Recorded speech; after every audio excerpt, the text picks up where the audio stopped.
তো আজকে আমরা ক্যানভা দিয়ে কিভাবে টেক্সট পোর্ট্রেট ইফেক্ট তৈরি করা যায় এটা শিখব। তো ফার্স্ট আমরা ক্যানভাতে চলে আসবো, এসে একটা পেজ নিয়ে নিব অ্যান্ড দেন আমরা আপলোডে গিয়ে আমাদের কাঙ্ক্ষিত ছবিটা আপলোড করে দেবো। দেন এটা আমরা পেজের সঙ্গে সাইজ করে নেব, মানে অ্যাডজাস্ট করে নিব।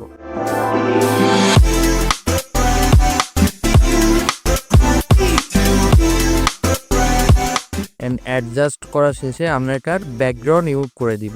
ব্যাকগ্রাউন্ড ইউজ করে যাওয়ার পর আমরা পজিশনে যাব, তারপর লেয়ারে যাব, এরপর গিয়ে আমাদের যে ব্যাকগ্রাউন্ড কালার এটা সিলেক্ট করব এবং ব্যাকগ্রাউন্ডের যে কালার এই কালারটা আমরা চেঞ্জ করে দিব। যার যে কালার পছন্দ সেই কালারটা এখানে ইউজ করতে পারেন। তো আমি এই কালারটা এখানে ইউজ করতেছি। অ্যান্ড দেন আমরা ডুপ্লিকেট একটা পেজ নিব, নেওয়ার পরে আমাদের এই ছবিটা এখান থেকে রিমুভ করব এবং এরপরে আমরা এলিমেন্টসে যাব। এলিমেন্টসে গিয়ে এখানে শেপে যাব, শেপে গিয়ে আমরা এখান থেকে একটা শেপ নিব, ঠিক আছে, স্কোয়ারে একটা শেপ নিব। কিন্তু আমাদের শেপ নেওয়া শেষে আমরা শেপটা পেজের সঙ্গে অ্যাডজাস্ট করবো, পেজের এক পাশ দিয়ে।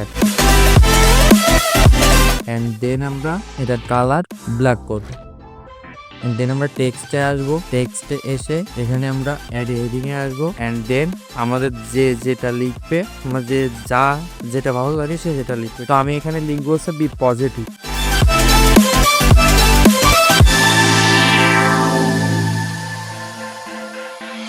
অ্যান্ড দেন আমি এটা যে লেটারের যে স্পেস এটা একটু কমিয়ে দিব। অ্যান্ড দেন আমি লিখবো এখানে পজিটিভ।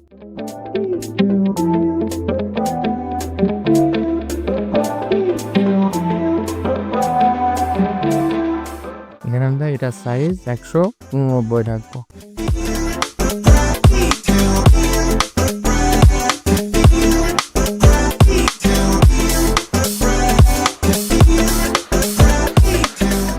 অ্যান্ড দেন আমরা এটার কালার হোয়াইট করে দিই। অ্যান্ড দেন আমরা এটা শেয়ারকে ডাউনলোড করে নিব। দ্বিতীয় পেজটা, 2 নম্বর পেজটা আমরা ডাউনলোড করে নিব।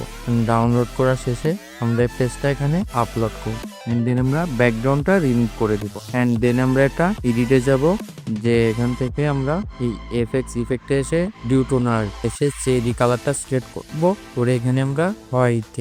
অ্যান্ড দেন আমরা আবার এলিমেন্টসে আসবো, এসে এখান থেকে আমরা আবারও স্কোয়ার যে শেপ আছে এটা সিলেক্ট করবো, করে এটার কালার আমরা এখানে হোয়াইট করে দিব। অ্যান্ড দেন আমরা এটা অ্যাডজাস্ট করে দিব।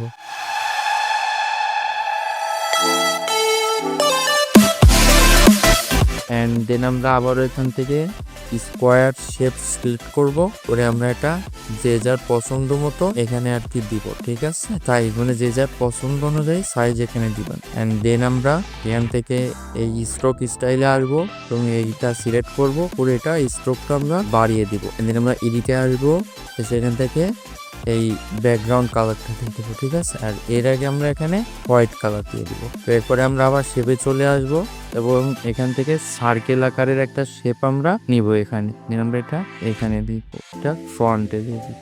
দেন আমরা পজিশনে যাব, গিয়ে এখান থেকে এই ছবিটা সিলেক্ট করব, আমাদের যে পিকচারটা সিলেক্ট করে এটা ডুপ্লিকেট করে নেব, ঠিক আছে। এখানে আমরা এটা বসিয়ে দিব একদম একটা পর একটা। দেন আমরা এটা এখান থেকে তুলে দিব। এট লাস্ট আমাদের পিকচার রেডি। আমরা এটা ডিলিট করে দিব, আমাদের পিকচার রেডি।